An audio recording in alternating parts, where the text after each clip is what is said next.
The text from our neighbor came while we were enjoying our last sunset in Hawaii. Hey, I saw someone moving furniture into your house. Is everything okay? My heart stopped as I showed the message to my husband, James. My name is Amanda, and at 35, I never expected to find myself in the middle of a home invasion, especially not one orchestrated by my own mother-in-law, Patricia. We'd been saving for this vacation for 2 years, our first real break since buying our dream home. Now, thousands of miles away, we were watching our security camera footage in horror as Patricia directed movers to bring her furniture into our house. Maybe there's a misunderstanding, James said, always trying to see the best in his mother. But I knew better. Patricia had been dropping hints about helping us maintain such a big house for months, especially after her lease ended. We firmly told her no each time. She's not answering her phone, I said, trying to stay calm while watching more footage of her ordering movers to take our couch to the curb. Our couch. The first piece of furniture we bought together. James finally got through to his sister, Marie. Mom said you guys offered to let her move in while you were away, she explained. Said you felt bad about her lease ending and wanted to help. I felt my blood pressure rising. We never offered anything like that, James snapped, finally showing some anger. She's breaking into our house. We called the police, but Patricia had a key, one we'd given her for emergencies only. Without proof of forced entry. This looks like a civil matter, the officer told us apologetically. You'll need to handle it through proper legal channels. The next 2 days of our vacation were ruined.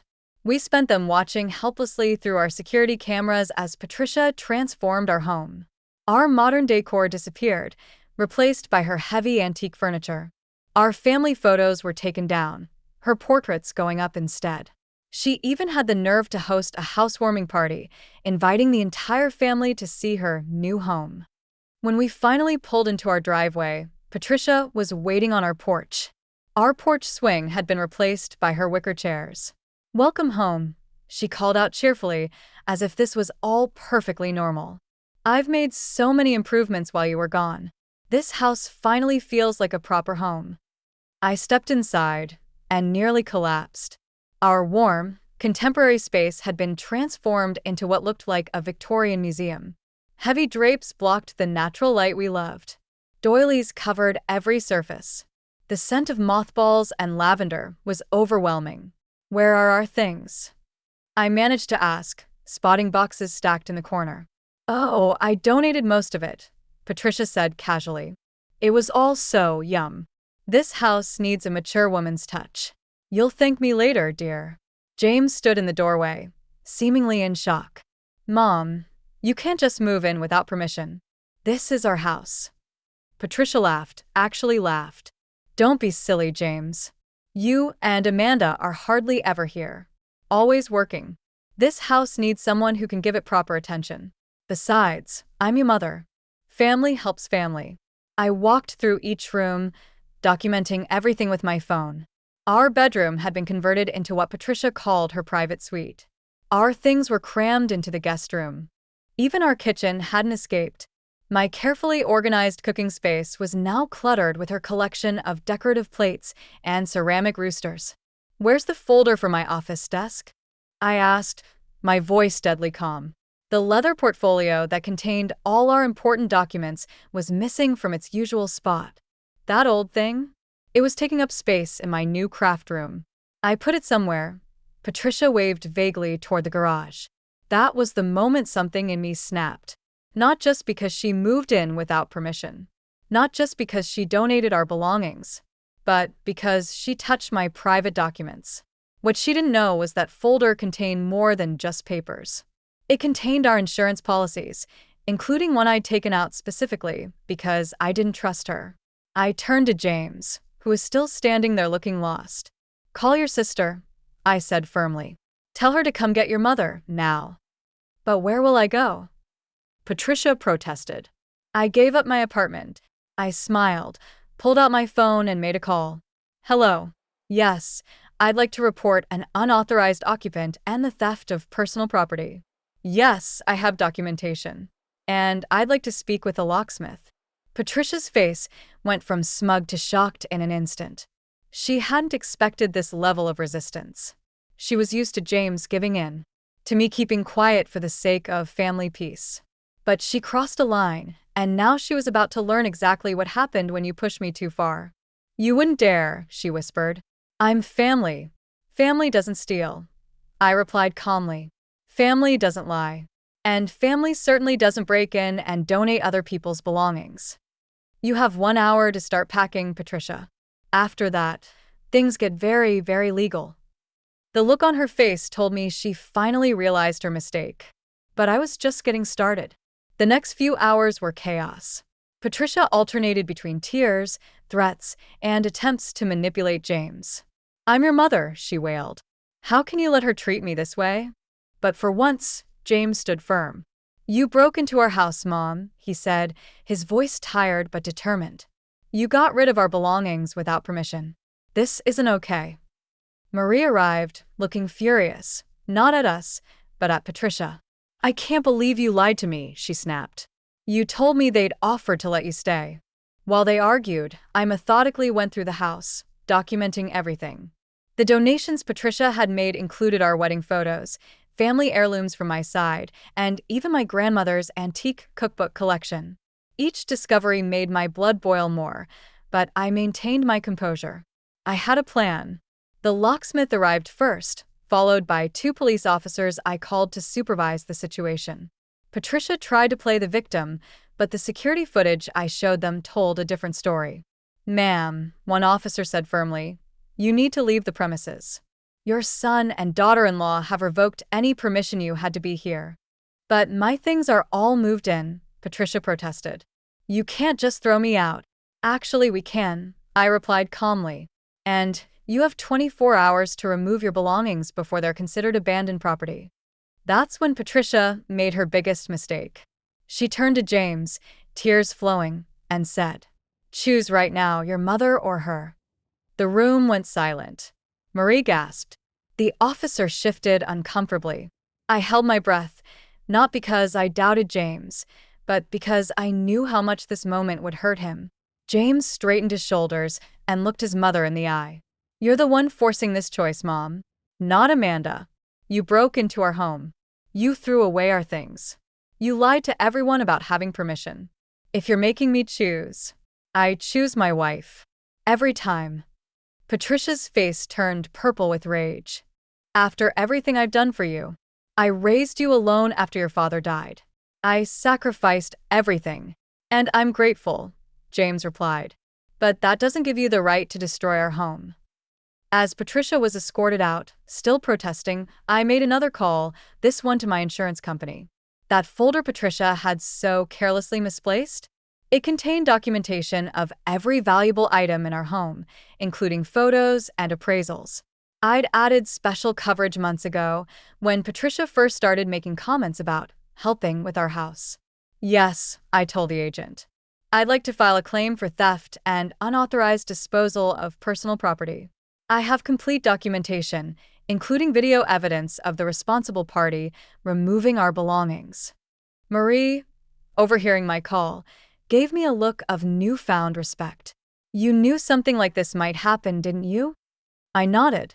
Patricia has a history of overstepping. I've learned to be prepared. The next day brought a parade of movers removing Patricia's furniture. She supervised from the sidewalk, alternating between glaring at me and making loud phone calls to family members about her heartless daughter-in-law, who was making her homeless. What she didn't know was that I'd already emailed the entire family with security footage of her moving in, photos of our discarded belongings, and proof of her lies to Marie about having permission. The sympathy she expected didn't materialize. As the last of her furniture was loaded up, Patricia made one final attempt. I only wanted to help, she said, her voice wobbling. This house was too big for just you two. I thought you'd appreciate having a mother's touch. I looked at her, really looked at her, and felt a mix of pity and frustration. A mother's touch doesn't include breaking and entering, Patricia. It doesn't include throwing away other people's treasured possessions. You didn't want to help. You wanted to take over. Where am I supposed to go? She demanded. The same place you would have gone if you hadn't tried to steal our house, I replied. You're an adult, Patricia. Figure it out. As her moving truck pulled away, I turned to James. He looked exhausted, but relieved. I'm sorry, he said quietly. I should have seen this coming. I squeezed his hand. We both saw it coming. That's why I was prepared. But this isn't over yet. What do you mean? I pulled out my phone and showed him the insurance claim I'd filed. Your mother didn't just steal our house for a week. She got rid of thousands of dollars worth of our belongings, and I intend to make sure she understands exactly what that means. James looked at the claim form, then at me, a slow smile spreading across his face. Have I told you lately how glad I married someone smarter than me? The house was empty now, stripped of both our belongings and Patricia's attempts to claim it. But as we stood in our bare living room, I felt stronger than ever. Patricia had tried to take our home, but she only succeeded in showing us exactly how strong we were together. And I wasn't done yet. Not by a long shot. The insurance claim hit Patricia like a thunderbolt. The adjuster's final report listed over $47,000 in missing or damaged property. When the insurance company's lawyer contacted her about repayment, her confident facade finally cracked. This is ridiculous, she screamed over the phone. I was doing you a favor. Those things were outdated anyway. Those outdated things included my grandmother's irreplaceable cookbook collection, I replied calmly, and the first edition books from James's father. You had no right to dispose of them. The insurance company was surprisingly efficient. Within weeks, they paid our claim and began their own legal proceedings against Patricia.